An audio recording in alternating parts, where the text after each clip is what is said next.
Hello and welcome into another edition of your favorite podcast, Burgers and Brats. Man, it has been madness in March for the March Madness tournament. It's been a fantastic 4 days of basketball, and we're now into the Sweet 16. It goes by fast, but it is a lot of fun. So, breaking down round of 64, round of 32 games, giving a Sweet 16 preview for March Madness, and then going over some sports headlines, some golf tournament last weekend. We got the TGL Finals happening this week, and we got some NBA news, and it is opening week in the MLB, baby. So we are back full swing again for sports. Before we get started, make sure to follow the podcast, any platform, any streaming service, literally anywhere. Get your podcast at Burgers and Brats, and stay up to date with latest news on Twitter, Instagram, and YouTube at Burgers and Brats. All right, let's start with the round of 64. Now last year we had a lot of chalk madness. It's been some March Madness. I think there was one day, what was that, Saturday? I think all the higher seeds won. Maybe Friday was a little boring as well, but it's been a good March Madness. There's been a lot of good games. Put that way. And Sunday night we had a plethora of great games there, and starting with the round of 64, starting off with Nebraska getting their first ever win in March Madness, first ever tournament win. They defeat Troy 76-47. And man, shout out to the Nebraska fans. They took over Oklahoma City. They got jumping in the canals. They're running out of beer downtown in Bricktown, Oklahoma City, because these Nebraska fans are drinking, running out of ice. It is heavy drinking and partying for Nebraska and Oklahoma City. And I did get to go to the March Madness tournament. I didn't get to see Nebraska-Troy. I got to see Houston and Idaho and St. Mary and Texas A&M. Those were some boring games. Oklahoma City got a bad draw with game-wise until we talked about that round of 32 game. But it was cool to go see March Madness for the first time. I'd never been to a March Madness tournament. And, when it's in your backyard, you have to go. Tickets are cheap. We set very, very low for under $50. So that was a lot. It was cool to see the experience of March Madness and these teams from all over the country. Guys who, this will be their last tournament, last game. And just cool to see maybe a Cinderella run. Didn't get to see one, maybe with Nebraska, but it was cool to see March Madness. But yeah, Nebraska taking over Oklahoma City, turning it into Lincoln South has been an incredible storyline. You guys saw how packed, how filled that stadium was with Nebraska Cornhusker fans. It was louder than any Thunder game this season. They put out the decimal meter. It was louder than a Thunder game. Those fans are rocking. Those are one of the most loyal fans in the country, and they showed out for their team. And then first game of the week, TCU kind of upsets Big Ten, Ohio State. I went back and forth on this pick. Most I picked TCU, some I picked Ohio State. Should have rolled with the Big 12 on that one. And then talking about the big upset, the Cinderella, High Point University, 12 seed over 5 Wisconsin. They won 83-82. Wisconsin was a 10.5 point favorite over High Point. And this High Point team's good. They were 31-4 on the season. And if you go look, this team was trending all weekend, showing their university. That thing is a luxury resort country club that I want to go live there. They got free steak dinner, free dessert, free Mediterranean dinner. They got world-class pools. They got world-class NBA-style stadium. They are balling out at High Point, North Carolina. So that is a university you might want to check out. It is a country club-esque type place. But the main story from this game is Chase Johnson. There was his first two-pointer of the season for Chase Johnson, and he gets the game-winning layup with 11 seconds. First two-point basket all year. And he had 14 points in this game. Those 12 points before that were all three-pointers. This dude does not shoot anything inside the arc. and his first points being the game winner are pretty remarkable. Nick Boyd had 27 points. It was the first ever March Madness win for High Point. Definitely disappointed in Wisconsin in that game because their guards averaged 19 points per game that season. But Cinderella, what are you going to do? 12 versus 5. It happens. So shout out High Point, main story of that weekend as well. Duke, they did not look good at all in their round of 64 game. They had to lead a comeback with 4 minutes left. That was their first lead since 10-8 in that game versus 16 Siena. Stressing for Duke. They won 71-65, just overpowered in the second half, but that was a bad look. They shot 19% from three, down 13 points at one point. So Duke escaping a 16 seed. Number 6, Louisville survived 11 seed USF's upset bid, even without Michael Brown. Still had Louisville in that game. Michigan State, they handled North Dakota State 92-67. Carson Cooper had 20 points, 10 rebounds. Fears only had 7 points in that game, very, very low statistically for him, but he had 11 assists, and he is the leading assister in the entire college basketball tournament. So, Michigan State does look like they were clicking after round one. Arkansas handled Hawaii 97-78. Acuff had 24 points. Michael Thomas 21 and 8. Michigan easy versus Howard 101-80. A slow start but came alive. Morris Johnson had 21 and 10 in that game for the Wolverines. And then another upset, St. Louis 9 seed over number 8. Georgia, upset. They put the beat down to Georgia 102-77. St. Louis shot 58% from the field. Elsewhere, Gonzaga survives versus Kennesaw State 73-64. It was the 6th 30-win season for the Zags in 7 years. So 6 out of 7 years they had a 30-win season, and they're joining the Pac-12 next year. Number 11 seed Texas upsets number 6 BYU 79-71. Not really an upset. A lot of people pick Texas, and this is still a Texas team that has the 4th most NIL money for their basketball program. So this is not an underdog story at all for Texas getting the win, but 4th largest budget for the NIL. BYU's top pick, AJ Diabanta, 35 points in this one. He's probably going to be one of the top picks in the NBA draft. And then number 11, VCU comes back from behind double digits to defeat number 6, North Carolina. North Carolina had 19.5-point lead in the second half and overtime. The game headed into overtime. VCU hit clutch shots down the stretch. But, man, North Carolina, Hubie Brown, this is, was his 6th year now there. Or Hubert Davis, sorry.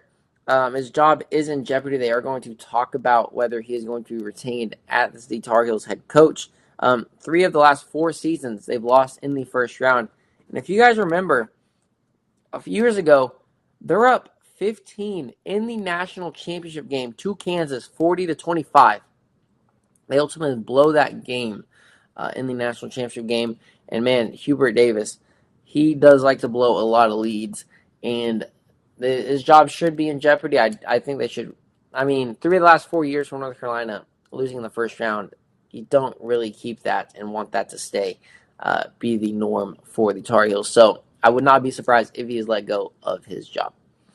Number 2, Houston. The game I got to see, Houston looked fantastic, man. 78-47, winning over Idaho. They shot 60% from the field in the first half and 50% overall. So they looked phenomenal. Friday, pretty chalk madness as well, except for this was, one of the 2 games of the year in March Madness. Number 7, Kentucky survived versus number 10, Santa Clara.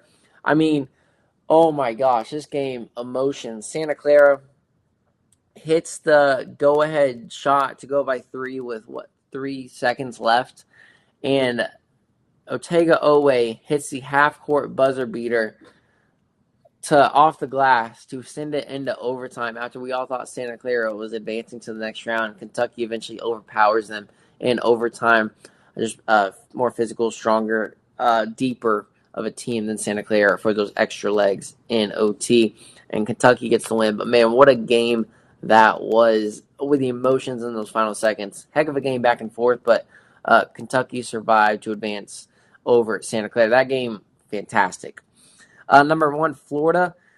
They looked really good. They looked really good in their first round game. 114-55 over Prairie View A&M. That was the second largest March Madness margin of victory in tournament history. I mean, they looked fantastic round 1. I thought this team was okay. They can go back-to-back this year. We'll talk about that in a second.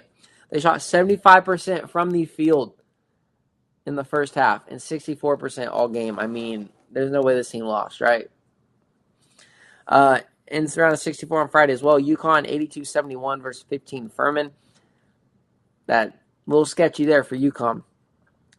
Terrace Reed, man, balled out. 31 points, 27 rebounds.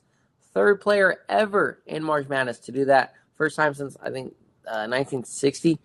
Double-double, offensive and defensive rebounds. Insane. It was 69-64 with 5:49 left, but UConn went on a 12-4 run down the stretch. Number 4, Kansas. They survived Cal Baptist 68-60. Darian Peterson had 28 points. Kansas, though, did have a 26-point lead, and that's why I was a little worried them going into that next game in the round of 32. Blew that. Dominic Daniels had 24 for 25 for Cal. But yeah, KU blew a 26-point lead to get it pretty close. Eventually pulled away at the end. Number 2, Purdue, 104-71 over Queens, and that is in Charlotte. Braden Smith, man, 26 points, became the D1 leader in assists. That Purdue team was humming. Arizona State, no trouble with LIU, 92-58. That's why I picked them to win the national championship game. 16 seed, I get it, but they look good. Number 2, Iowa State had no trouble, 101-74 versus Tennessee State, but star Joshua Johnson was hurt in this game, so it kind of impacted if he was going to play in round of 32. Bama without Holloway, they win handily 90-70. St. John, they won 79-53 versus UNI. St. John pretty much screwed by their seeding. They won the Big East. I thought they should have been a better seed in this. Rick Pitino, 73 years old, and still leading St. John to their second ever March Madness win and first since 2000. Texas Tech, 5 seed, 91-71 versus Akron. No JT Toppin, but all the starters put up double digits, so they looked pretty good. All right, let's go into the round of 32 where it got very, very interesting. Saturday, man, you got to start with the game. I think this was the best game of March Madness. It was definitely, you could say Kentucky Santa Clara was best ending. I think this was a fantastic ending and a fantastic overall game. This was a 5 versus 4 seed. You knew this game was going to be tight and close the entire time. Vanderbilt versus Nebraska. And Nebraska sold out Paycom Center in Oklahoma City for their fans. This was straight Nebraska, Lincoln South here. Man, what a game. Hopefully you got to watch this live. Braden Frager had a layup with 2.2 seconds left. A back-and-forth game. I mean, Vanderbilt had a 6-point lead. Or 4-point lead, sorry. No. 5-point lead. Had to be one of those numbers. Vanderbilt had a 67-62 lead with 5:34 left. Ending up squandering it. I mean, Vanderbilt could not miss in part of the second half of this game. And then it gets down to it. Nebraska comes back. Braden Frager, who grew up in Lincoln, always wanted to play for this team, hit a layup with 74-72 with 2.2 seconds left. Vanderbilt calls a timeout.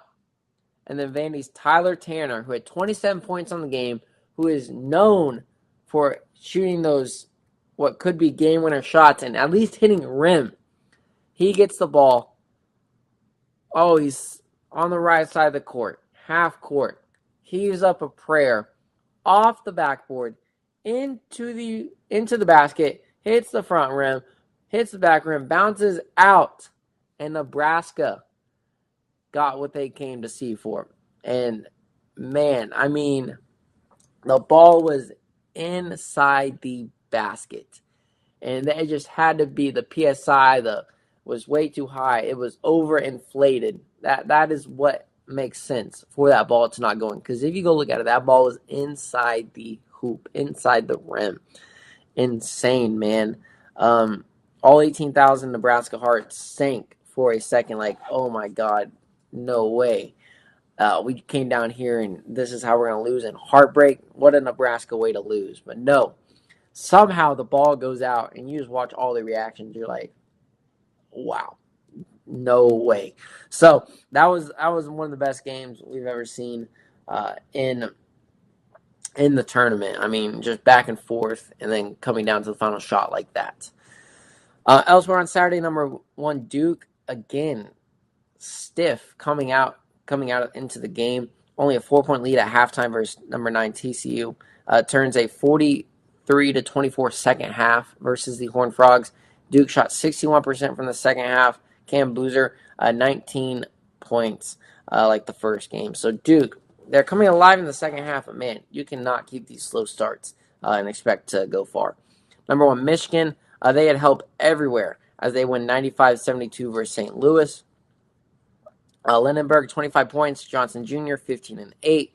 Ada Mara, 16 points, 4 blocks. And he's one shy of the Michigan record of 97 total blocks for the school record. So lots of help for the Wolverines. This is their 7th Sweet 16 appearance since 2017. And it's sad we got to say goodbye to St. Louis's center Kareem Abdul-Jabbar. Robbie Avila, only 3 of 13 in this game. He's a really solid center, really good, and good from behind the arc. But man, just nothing was going down for St. Louis.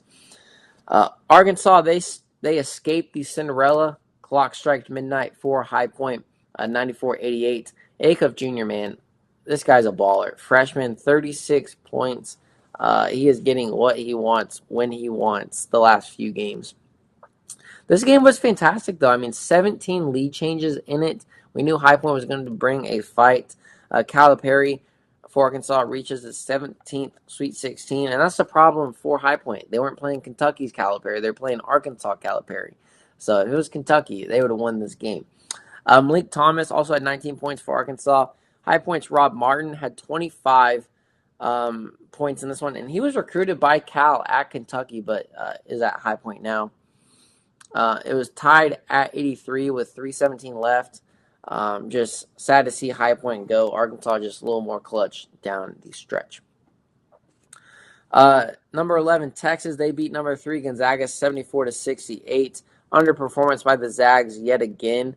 But I mean, of course, not an underdog really for Texas. They got the 4th highest NIL budget for their basketball team. Gonzaga had a solid year. Don't think Mark Few's in trouble at all. I mean, they advanced again, got another 31-win season. But Texas, first team in 5 years to go from the first 4 to the Sweet 16 since UCLA did it in 2021. So crazy it's been that long. Usually playing that extra game does help you for the first 4, and it has helped Texas this year. Mark Few's second straight round of 32 loss after 9 straight Sweet 16. So yeah, nothing's in trouble with Mark Few. He is solid to stay there. Number 2, Houston. They looked unbeatable again in the round of 32, 88-52 versus A&M. I mean, that's 2 straight wins by 30-plus points for Houston. And Kelvin Sampson said they didn't even do anything special on Saturday. So that is very, very scary. Sharp had 18 points. Sinek had 17 points, 9 rebounds. Uzan had 15 points. So Houston getting help everywhere like they should. Houston also returns to Houston for the Sweet 16, so they will have home court advantage in this Sweet 16 game. Houston, 30 of their 60 shots went in, 44%, which could have been better. Like we said, offense was kind of the problem for this team. Defense is stifling, but got to get the offense a little better. And 44%, good, but I mean, when you play these better teams, every shot's got to go in. They held A&M scoreless for the final 6:30 of the first half and held them to 25% on the 3-point line. Good defense, Houston. Number 3, Michigan State, 77-69 over Louisville. This is the 17th Sweet 16 for Tom Izzo. Cohen Carr, first double-double of the year for him, 21 and 10.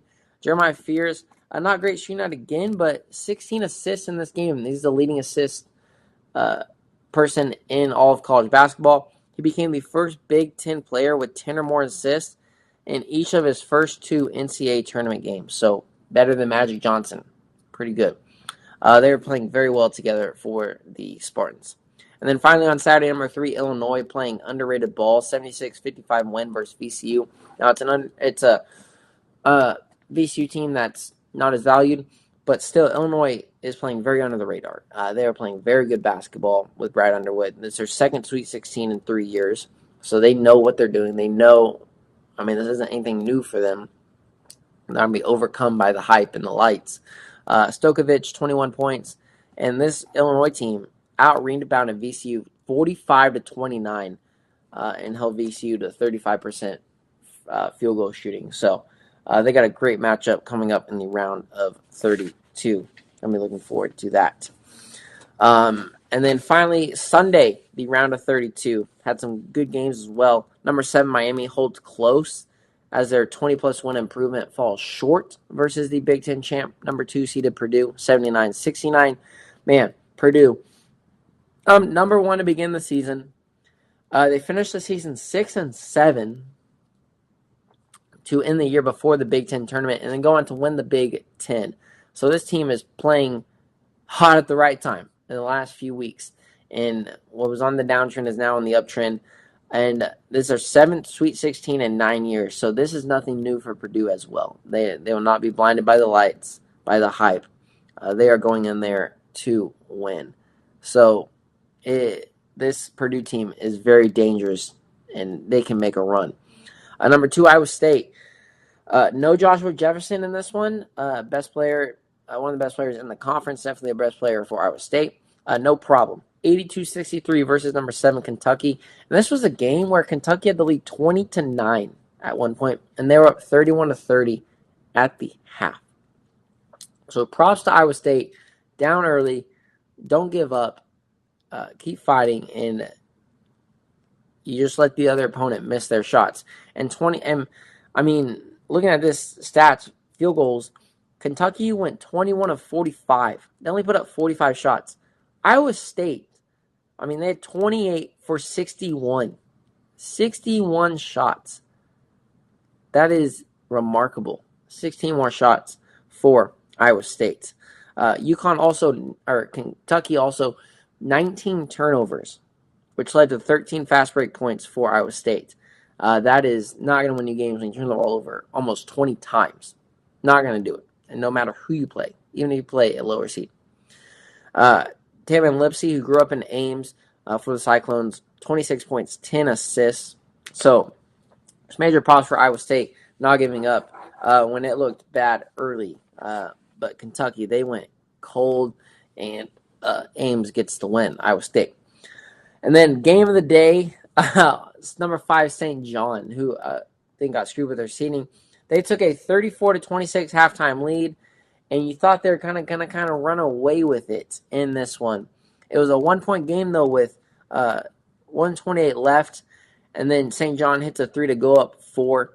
But prior to that, Kansas went on a 23-9 run to tie this game at 65 with 13 seconds left. 23-9 run.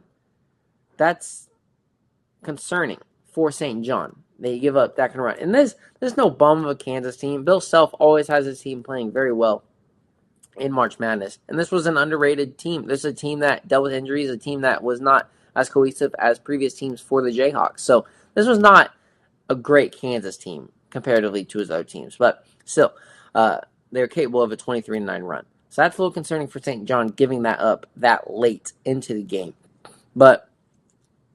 And then you have the masterclass of Bill Self with the fouls. He had 4 or 5 fouls to give with 13 seconds left. And just to do it without letting St. John get into the front court, keeping them in the back court was remarkable stuff, I think. So you can't advance the ball in NCAA. But then the defensive breakdown to let a guy who had 0 points all game, who hasn't been that great all season, let Dylan Darling get these first buckets of the game, 1 and 5, on the day, get his first layup driving the length of half of the court with 3 seconds left, and getting an offhand over the shoulder layup to go in is just, I mean, after you have that masterclass defensive fouling and then you let that happen is just remarkable. But St. John, first Sweet 16 since 1999.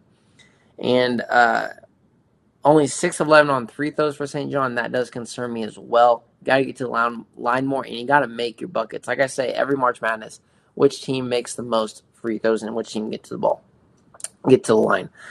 18 points off turnovers with 7 steals for St. John's as well, so that's good. But, man, it's going to be a great matchup, St. John versus Duke in the Sweet 16. Shout out Bill Self, though, for keeping it close in this one. Number 6, Tennessee leads most of the way until they're tied with 4:41 left versus Virginia, but ultimately pull away and win 79-72 for Tennessee. This is their 4th straight Sweet 16 under Rick Barnes. He's got them playing very, very high basketball. And when Virginia, you miss 12 layups, you're not going to win many games. And that was the case here. I mean, just a couple of those layups fall, you're back in it and you go win this game as well. Gillespie for Tennessee has had 50 points in his first 2 games. Ament had 16 points. Boswell, 4 3-pointers and 9 assists for the Volunteers. Tennessee, 8 of 19, going 42% from the free throw line. So don't shoot it a lot, but they're very efficient when they do from behind the arc. And Tennessee, 19 of 25 from the free throw line. Virginia, 6 of 11. Free throws, man, that's what does it in this tournament. Rick Barnes will have them ready for their next matchup. And then this was, game of the day as well. Number 9, Iowa knocks down a go-ahead 3-point shot with 4 seconds left to defeat the Florida Gators, the Gator Chomp. They are over 8 straight wins for Florida. Done. No back-to-back here for them.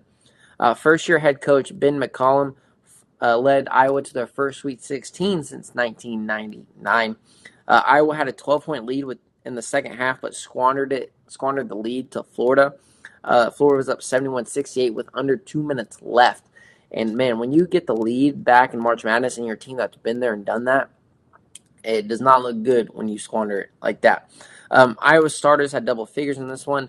And this was just surprising. I mean, they both shot very well from the field. Iowa 51%, Florida 50%.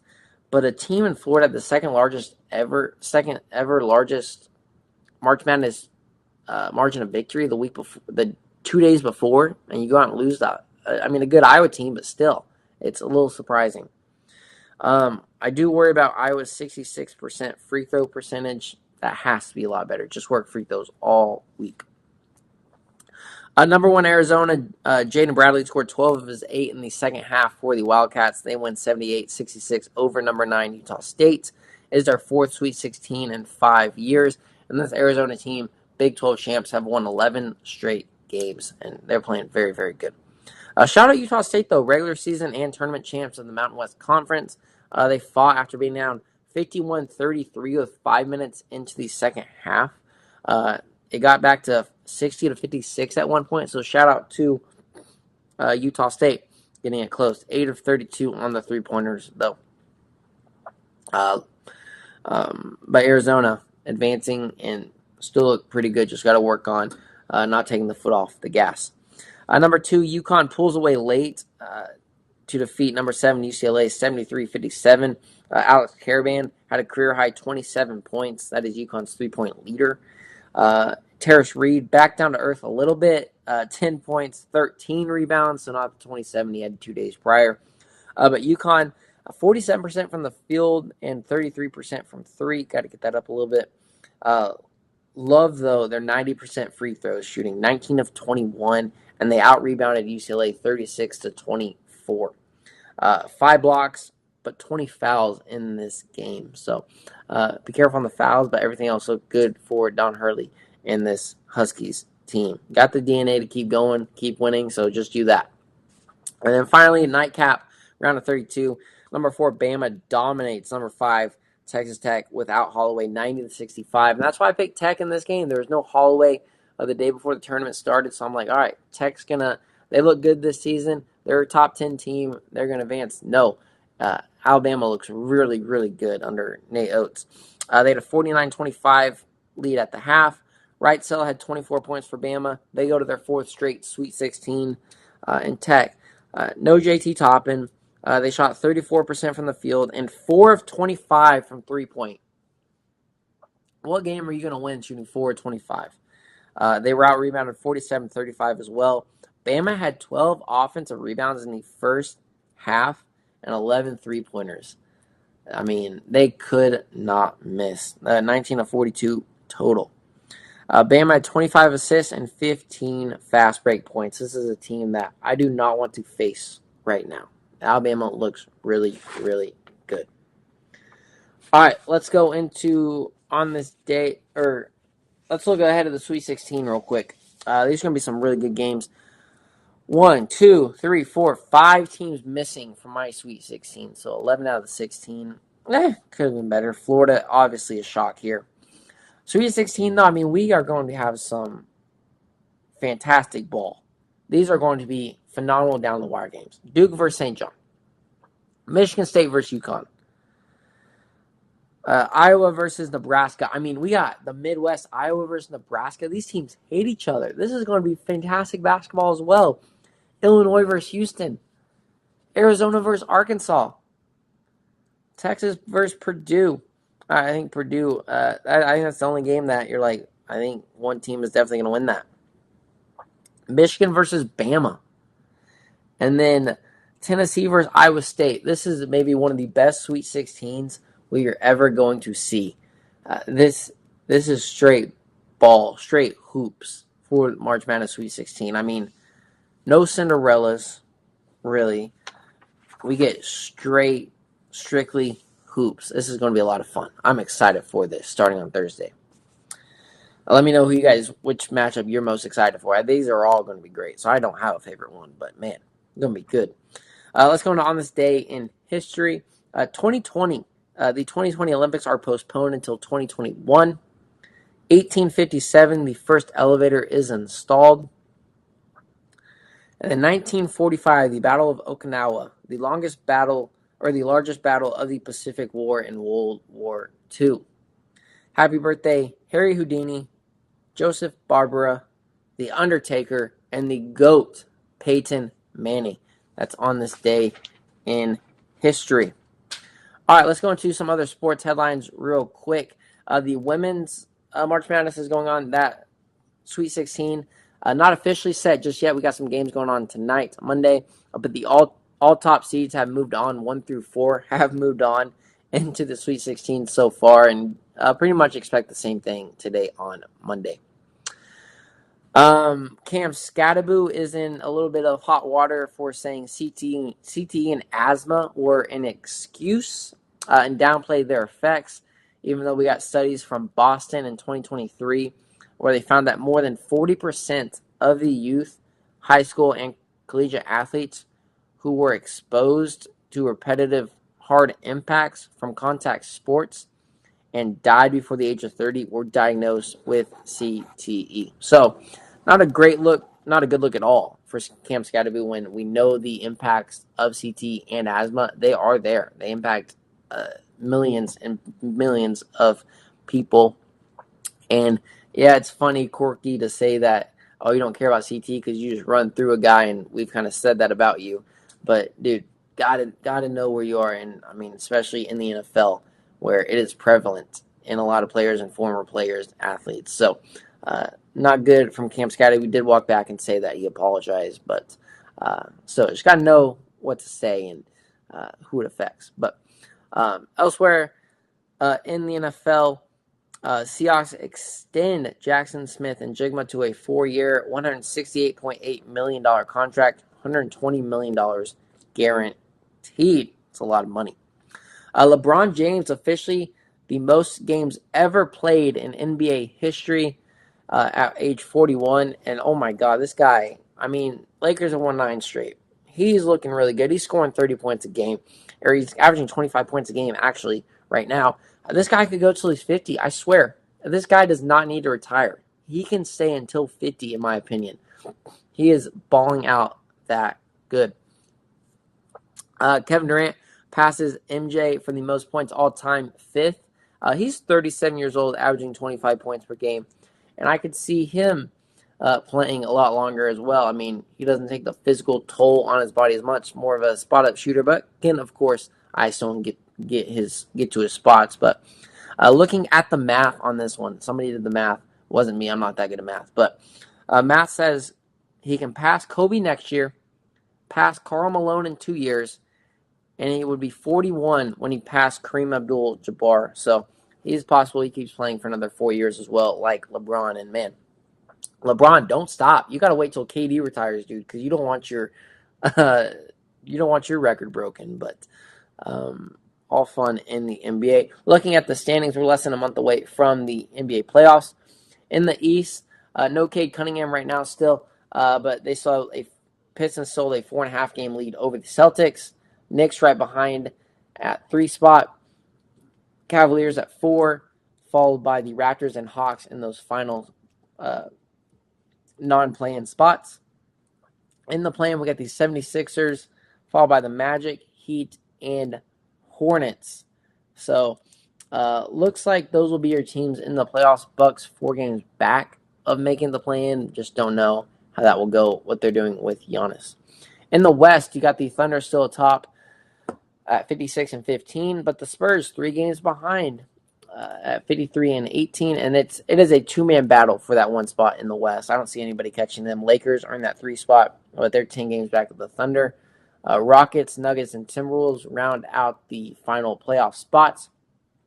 And in the play-in, you got the Suns, followed by the Clippers, Trailblazers, and Warriors have final play-in spots, and it is going to be those teams. That is it in the West. Nobody else is getting past them to move in. But that's your NBA playoff update.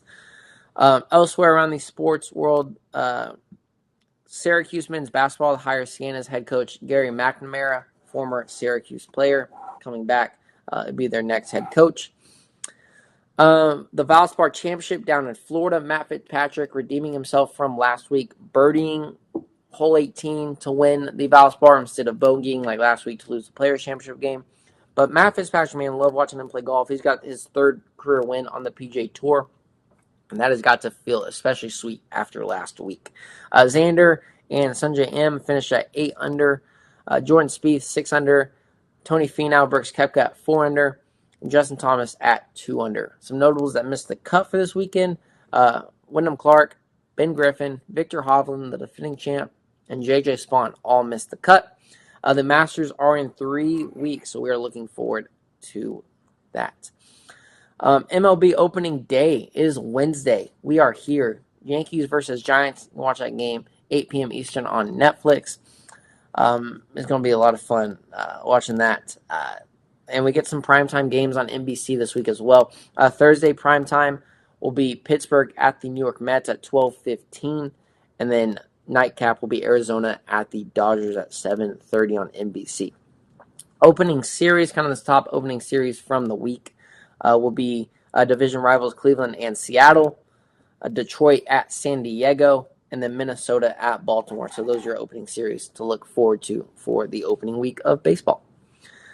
We had sad news out of the martial arts and acting world. Chuck Norris, legendary actor, passed away over the weekend at 86. So that was sad to see. I mean, all those Chuck Norris memes we all grew up with. Chuck Norris, unfortunately, passed away this weekend. And then for golf, again, the TGL Finals are Monday, Tuesday, and possibly Wednesday, Game 3 if necessary. But Jupiter Links, which is Max Homa, Tom Kim, Kevin and Kistner, basically Tiger Woods' team, is going up versus the LA Golf Club. And Justin Rose, Tommy Fleetwood, and Colin Morikawa had led the team all year, but he had to withdraw with injury. So Saeed Theegala will be the 3rd man up. Game 1, Monday at 8 p.m., Game 2 at 6 p.m., and Game 3, 8 p.m., Tuesday as well. So Jupiter kind of dominating, putting up 9-hole wins the last 2 matches. LA put up 6-hole wins the last 2 matches. So Jupiter, a little bit better than 9's better than 6. So they look really good. Kind of how they got there. LA started 1-2 this season. So pretty hard odds to get back in and make it to the playoffs, but they did. LA won. They're one of the best triples teams, but lack that in singles. And opposite for Jupiter, they are 15-5 in singles sessions in this TGL tournament. 15-5 in their last 3 matches, actually. And a big key to that is Max Homa going 6-0 into those singles matches. Jupiter missed the playoffs last year, but they won a winner-go-home game to get in. And when you have Tiger basically managing your team, it's going to help you a lot. you're gonna do pretty good. I think he'd be a good manager. You can actually go on TGL golf.com and you can look at the holes that they have already planned for tonight, tomorrow. You can also see the order that these players are going to go in. So they've got the lineups out and the holes you can go watch. So they look very, very cool. So you can check that out at tglgolf.com. But those are the finals. Going to be a fun one to watch. Give me LA Golf Club. I don't know. Why not? I'll take them over Jupiter Lynx. So it'll be a fun thing to watch. All right, let's go into final segment, who I'm sharing my burger and brat with. 8675309. Yeah, you guys know that one. Come on. You know it. You know that famous 80s telephone number. Well, the number won't get sent to Jenny. Jenny won't be picking up. But now a telematic professional helpline will pick up. So the lead frontman, Tommy Heath, wrote the song. He teamed up with a global nonprofit cancer support community to turn the most famous phone number in music into a hotline for people impacted by the disease. So anyone who is impacted by cancer can call 272-867-5309 to receive immediate support, trusted information, and personalized guidance from trained specialists at the cancer support community. So shout out Tommy Heath for setting that up. I mean, that phone number, you probably say it 6 or 7 times in your head every day. So everyone knows that number, and cool, you can call impacted by cancer. Horrible, horrible disease. All right, everyone. Thank you all for listening. Let me know your favorite games from the past weekend, what you're looking forward to in the Sweet 16, TGL tonight, just MLB opening week. Let me know your thoughts. Thank you all for listening. Make sure to follow the podcast, any platform, any streaming service, literally anywhere. Get your podcast at Burgers and Brats, and stay up to date with latest news on Twitter, Instagram, and YouTube at Burgers and Brats. Thank you all for listening. Take care. Stay safe.